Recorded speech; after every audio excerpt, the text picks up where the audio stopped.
পরবর্তী প্রশ্ন হচ্ছে, যে শাসক ধর্মনিরপেক্ষতা নীতি অনুযায়ী দেশ পরিচালনা করে তার সাথে আমাদের কীরূপ আচরণ করা উচিত?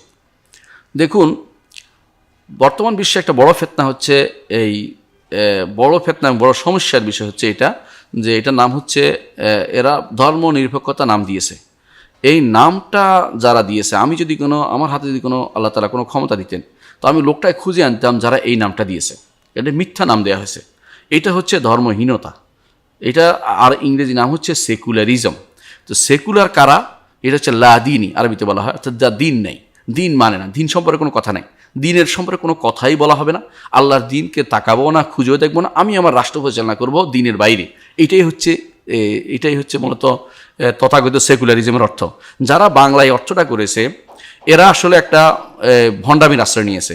এই ভণ্ডামি করে মানুষদেরকে বিভ্রান্ত করে। যদি কোনো মানুষকে বলা হতো আগে থেকেই যে আমরা ধর্মহীন, তাহলে কেউ কিন্তু তার কথা শুনতো না। কারণ একজন মানুষ, কোনো ব্যক্তি, আমাদের দেশের সর্বোচ্চ ব্যক্তি হতে শুরু করে সাধারণ মানুষ পর্যন্ত কোনো ব্যক্তি ধর্মহীন নেই।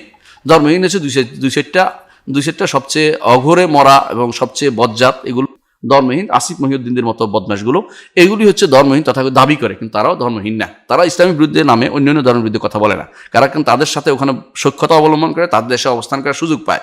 ও তাদের দেশের, তাদের ধর্ম থেকে কিছুই নেই, সেখানে বলার কোনো তারা কিছুই পায় না, বলেও না। কারণ তাদের সাথে তাদের খুব লিয়াজু মেটেন, ইসলামী বিরোধিতা করার জন্য তারা নেমেছে। কোনো কারণে হয়তো কেউ টাকা দিয়েছে, অথবা তার মধ্যে কোনো আবেগ আসছে, কোনো উচ্ছ্বাস, তার বিরুদ্ধে কেউ নেমেছে, অথবা তার মধ্যে সন্দেহ আছে, ইত্যাদি কারণ তারা সেটা করে থাকে। এবং তারা সবচেয়ে হাতে গোনা কয়টা মানুষ, এরা হচ্ছে ধর্মহীন। কিন্তু ধর্মনিরপেক্ষ শব্দটা দিয়ে মূলত আমাদেরকে বিভ্রান্ত করা হয়েছে। ধর্মনিরপেক্ষ সেকুলারিজমের অনুবাদ না। সেকুলারিজম অর্থ হচ্ছে, মূল অনুবাদ যেটা, এটা হচ্ছে লা দিনই, দিন সম্পর্কে কোনো কথা বলা যাবে না, যারটা সে পালন করুক, রাষ্ট্রের মধ্যে কোনো দিন আসতে পারবে না, অসম্ভব কথা। এটা কিন্তু ইসলাম অনুমোদন করে না। ইসলাম বলে যে রাষ্ট্র ইসলাম চলবে, বাইরেও ইসলাম চলবে, ঘরেও ইসলাম চলবে, পরিবারেও ইসলাম চলবে, সমাজেও ইসলাম চলবে, ব্যক্তিত্ব ইসলাম চলবে। ইসলাম সব জায়গায় অপ্রতিরুদ্ধ। ইসলামকে রুদ্ধ করার ক্ষমতা কারণেই ইসলাম এসেছে শান্তির জন্য, ইসলাম এসেছে মানব জীবনে পরিপূর্ণ সমাধানের জন্য। সেটা যেমন ঘরের সমাধান দিবে, ব্যক্তির সমাধান দিবে, ব্যক্তির ঘরের সমাধান দিবে, ব্যক্তির সমাজের সমাধান দিবে, ব্যক্তির পরিবারের সমাধান দিবে, ব্যক্তির পুরো অঞ্চলের সমাধান দিবে, ব্যক্তির রাষ্ট্রের সমাধান দিবে। ইসলাম এসেছে পুরো বিশ্বের সমাধান দিতে। পুরো বিশ্বের প্রত্যেকটি কাজে ইসলামের আছে, দিক নির্দেশনা রয়েছে, কিভাবে কি চলতে হবে ইসলাম দিক নির্দেশনা দিয়েছে এবং চলেছে। আলহামদুলিল্লাহ, একটা বিরাট সময় ইসলামের সেই নির্দেশনা মেনে মুসলিমরা সারা বিশ্বে সম্মানিত হয়েছে এবং সারা বিশ্বে সব জায়গায় তাদের কর্তৃত্ব তারা খাটিয়েছে। দুর্ভাগ্যবশত যখন মুসলিমদের ক্ষমতা কমে যায় এবং মুসলিম নামদারি লোকরা ক্ষমতায় চলে আসে, এবং তারা মনে করে পাশ্চাত্য যেটা হাগু করে দিবে তাদের কাছে আতরের মতো মনে হয়। এই পায়খানা জাতীয় জিনিসগুলো তাদের কাছে খুব প্রিয় মনে হয়। ওদের যে সমস্ত ময়লা দুর্গন্ধ জিনিস, সেগুলো তারা পাচার করে দিয়েছে। তাদের যেহেতু ধর্ম নাই, তাদের ধর্ম কি? তাদের দিনের কোনো অস্তিত্বই তো খুঁজে পাওয়া যায় না। তারা বেশিরভাগ সময় তারা মনে করে তার ধর্ম হলো সপ্তাহে অথবা মাসে অথবা বছরের জীবনে একবার তাদের গির্জায় দিয়ে ধর্ণা দেয়। আমরা যেখানে প্রতি মুহূর্ত আল্লাহর কাছে নিজেকে নত করতে হয় এবং প্রতিদিন 5 বার আল্লাহর কাছে মাথা ঠুকে মাটিতে আল্লাহর কাছে আমরা বলতেছি, আল্লাহ সবচেয়ে নিকৃষ্ট জীব হচ্ছে আমি তোমার কাছে মাথা ঠুকছি, আমি সবচেয়ে ছোট, আমি তোমার কাছে ছোট হচ্ছি, তুমি আমাকে পার করে নিও, আমি আখিরাতের জগতে পার হইতে চাই। এটা প্রতি মুহূর্তে আমি মনে করতেছি। এবং আমি যেখানে প্রতি বছর মনে করতেছি আমি আল্লাহর কাছে সওম পালন করে আল্লাহর ইবাদত করতেছি, প্রতি বছর আমি আল্লাহর জন্য টাকা খরচ করতেছি, দান করতেছি, যাকাত দিচ্ছি, আমি যেখানে বছরের বছর মাঝে মধ্যেই যাই আল্লাহর ঘরে, আমি দেখা দিয়ে আসছি, জিয়ারত করে আসছি, আল্লাহর ঘরের সামনে সেজদা করছি, আল্লাহর জন্য ঘুরছি, তওয়াফ করছি, এই সবই কিন্তু একজন ঈমানদার, কখনো সেটা এক মুহূর্তের ইবাদত নয় যেটা অন্যান্য ধর্মের মধ্যে আছে, এবং যেটা মনে করে তারা বছরে একবার বা পার্বণ কেন্দ্রিক ইবাদত যারা, সেটার মতো নয়। ইসলাম এই জন্য কোনোভাবে নিরপেক্ষ শব্দটা থাকতে পারে না। ইসলামে অসুলি মৌলবাদটা ইসলাম অনুমোদিত। মৌল অর্থ কি? আমি মূল আছে আমার, এবং এটাকে আমাকে নিয়ে থাকতে হবে। আমি যতটুকু আমি জানি অতটুকু নিয়ে আমাকে মানতে হবে, এবং যতটুকু আমি জীবন আছে অতটুকু সময়, পুরো সময়টা আমার আল্লাহর দিনের জন্য ব্যয় করতে হবে। কোনো একটি মুহূর্ত যদি কোনো আল্লাহর দিনের বাইরে চলে যায়, এটা আমার জন্য আখিরাতের জন্য বিপদের কারণ হবে। এটার জন্য আল্লাহর কাছে জবাবদিহি করতে হবে। এবং এই জন্য যদি এটা চলে যায়, হাদিসে বলা হয়েছে কোনো মুহূর্ত যদি আল্লাহর জিকিরের বাইরে চলে যায়, তখন দোয়া করতে হয়। যে কি দোয়া করতে হয়? সুবহানাকাল্লাহুম্মা ওয়া বিহামদিকা আশহাদু আল্লা ইলাহা ইল্লা আনতা আস্তাগফিরুকা ওয়া আতুবু ইলাইক। আল্লাহ প্রশংসা করছি, তোমার ঘোষণা করছি, আমার ক্ষমা চাচ্ছি, আল্লাহ আমার ক্ষমা করে দাও, তুমি তার কোনো ইলাহ নেই, আমি তোমার কাছে তওবা করছি।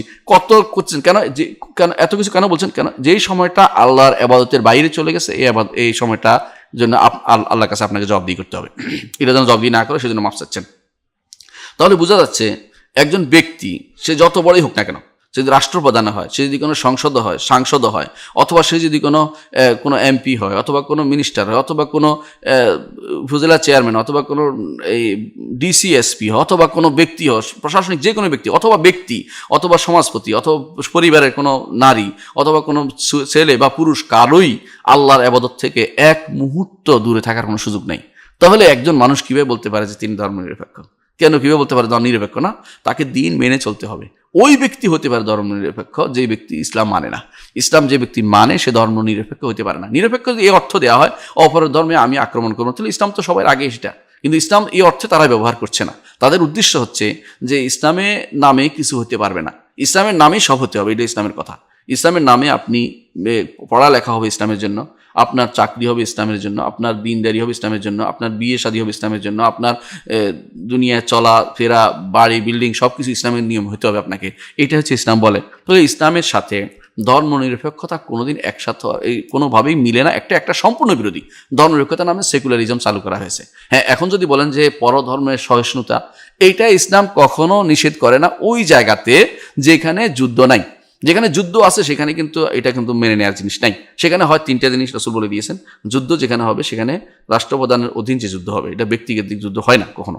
তো সেটা যুদ্ধ কি হবে, অথবা কোনো এমন কোনো ক্ষমতাধর ব্যক্তির অধীন যুদ্ধ হতে হবে যেই যুদ্ধটা ইসলাম অনুমোদন করেছে। সেরকম যুদ্ধ হলে সেখানে কি হবে, প্রথম হলো ইসলাম গ্রহণ করো, না হলে জিজিয়া দাও, না হলে যুদ্ধ করো, এই তিনটার একটা হতে হবে। তাহলে বোঝা গেল যে এই জাতীয় যেখানে রাষ্ট্র স্থিতিশীল একটা রাষ্ট্র আছে, সেখানে অমুসলিম আছে, সেখানে তাদের কিছুতে আক্রমণ করা যাবে না, তাদের কোনো কিছুতে কেউ হস্তক্ষেপ করা যাবে না, তাদের কর্মকাণ্ডে কেউ কোনো বাধা দিতে পারবে না।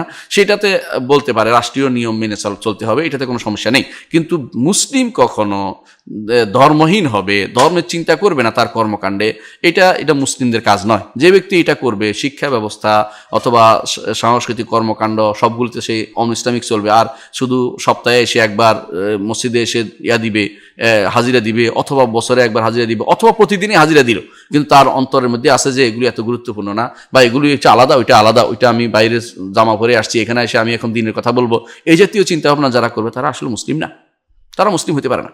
আবার তুমিনুনা বিবাদিল কিতাব ওয়া তাকফুরুনা বিবাদ ফামা জাযাউ মান ইয়াফআলু যালিকা মিনকুম ইল্লা খিজিউন ফিল হায়াতিদ দুনিয়া ওয়া ইয়াউমাল কিয়ামাতি ইউরাদ্দুনা ইলা আশাদ্দিল আযাব ওয়াল্লাহু গাফিলুন আম্মা তা'মালুন। আল্লাহ তাআলা বলছেন, তোমরা কি কিতাবের কিছু অংশ মানো আর কিছু অংশ মানো না? এরকম যে ব্যক্তি এটা করবে, দুনিয়ার বুকে তার জন্য অপমান রয়েছে, আখিরাতে তার জন্য কঠিন শাস্তি রয়েছে। আল্লাহ তাআলা তোমরা যা করো সে বেখবর নন। আপনি এখন দুনিয়ার বুকে ক্ষমতা আছে বলেই আপনি অন্যায় করে যাচ্ছেন, এই সমস্ত দিন প্রতিপালন করে যাচ্ছেন, মানুষদেরকে আপনি দিন বিরোধী বানিয়ে দিচ্ছেন, দিন বিরোধী প্রচারণা আপনি চালিয়ে যাচ্ছেন, এবং আপনার সমাজ চলে না, রাষ্ট্র চলে না, আপনার কর্মকাণ্ড চলে না, দিনের পক্ষে চলে না, আপনি চালাতে চান না। এর অর্থ হচ্ছে আপনি সম্পূর্ণভাবে আল্লাহ তাআলার নজরদারির মধ্যে আছেন। আল্লাহ তাআলা কিন্তু আপনাকে ছেড়ে দিচ্ছেন না, দুনিয়াতে ছাড় দিবেন, আখিরাতে আপনাকে ধরবেন। আপনি এটা শিওর থাকতে পারেন। আল্লাহ বলছেন ওয়াল্লাহু বিগাফিলিন আম্মা তা'মালুন, তোমরা যা করছো আল্লাহ গাফেল নন, এটা তোমাদের মানতেই হবে। আল্লাহ তোমাদের অবস্থা অবশ্যই জানেন, এবং আখিরাতে এটার জন্য আপনি হিসাব জবাবদিহি করতেই হবে। কারণ ইসলাম এমন কোনো জিনিসের নাম নয় যে ওই জিনিসে ইসলামের কোনো দিক নির্দেশনা নেই। প্রত্যেকটা জিনিসের দিক নির্দেশনা আছে। আপনার দিক নির্দেশনা ওইটা কেন বাদ দিচ্ছেন, আপনি কেন এটা পরিত্যাগ করবেন? এরাদ যদি হয় আল্লাহ থেকে বিমুখ হলে এটা কাফের। আপনি যদি বলেন যে আল্লাহ দিন শুনবো না, আমি এটা এই বিষয়ে আল্লাহ দিন শুনবো না, তাহলে কাফের হয়ে যাবেন, যে কোনো মানুষ এটা বলে। হ্যাঁ, আপনি যদি গুনাহ করেন, এক জিনিস গুনাহ করেছেন, আপনার অন্তরে আছে অপরাধ বোধ আছে, যেটা আমি ত্যাগ করেছি, আল্লাহ যেন মাফ করে দেয় অপরাধ, এই জন্য আপনি গুনাহগার হবেন। কিন্তু ইচ্ছাকৃত পরিত্যাগ করলেন এবং বললেন যে এটা শুনবো না যে কোনো মূল্যে, এটা হচ্ছে এরাদ। আল এরাদ আন দীনিল্লাহ কুফরুন, এটা কাফেরও একটা কারণ আল্লাহ তাআলা কোরআনে কারীম বলেছেন ওয়ামান আযলামু মিম্মান যুক্কিরা বিআয়াতি রাব্বি সুম্মা আরাদা আনহা ইন্না মিনাল মুজরিমিনা মুনতাকিমুন। সূরা সাজদার মধ্যে আল্লাহ তাআলা বলেন তার থেকে বড় জালেম আর কেউ নাই, বড় কাফের আর কেউ না। সেটা কি?